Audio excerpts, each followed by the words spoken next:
kinds of sustained investments do you see will need to continue our lung cancer programs and partnerships in terms of government here in the Philippines and even our ASEAN neighbors abroad? Do anything, factors come in mind when we talk about fund sustainability and collaboration?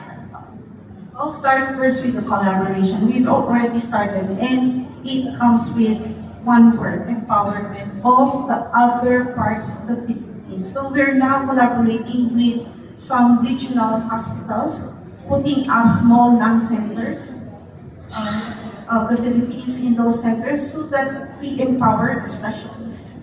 Again, it shortens the time. Patients are not going to Manila from provinces just to receive the same diagnostic and treatment. So we need to empower these regional hospitals. In terms of sustainability, it cuts across different areas like surgery, and these are all equally impactful. We need to have our own research. And in terms of treatment, I would say probably that sustainability will really come from partnership between government and the private sector. Like, for example, that we have now the CSP map, MAIFIP. It's a MAIFIP that now includes non-PNF chemo drugs from the government and from private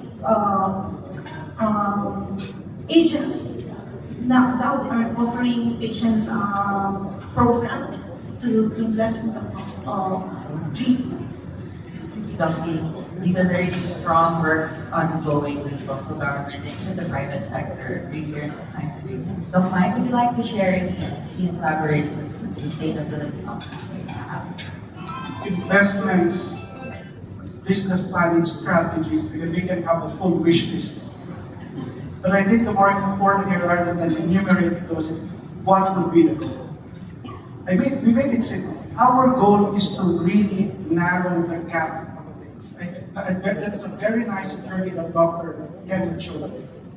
The gap between the timing of screening and biopsy and reading it, pathology, and treatment.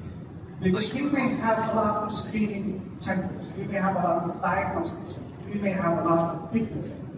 But if we cannot narrow the gap like this, it will be useless for us. So every time we actually sit down with the management and talk about what are the next things that we do, we have to focus on the goal. Just like our cardiologists, they have door to the loop. Okay? We need to have that time also. We need to have a benchmark of diagnostic, from screening, diagnostic to treatment. In the States, we actually put it between 2 to 4 weeks. And I echo what Dr. as Malay said, sa atin minsan 9 months kasi kailangan paggawa din natin. So, we have to have that benchmark that the gap between diagnostics and treatment should be short.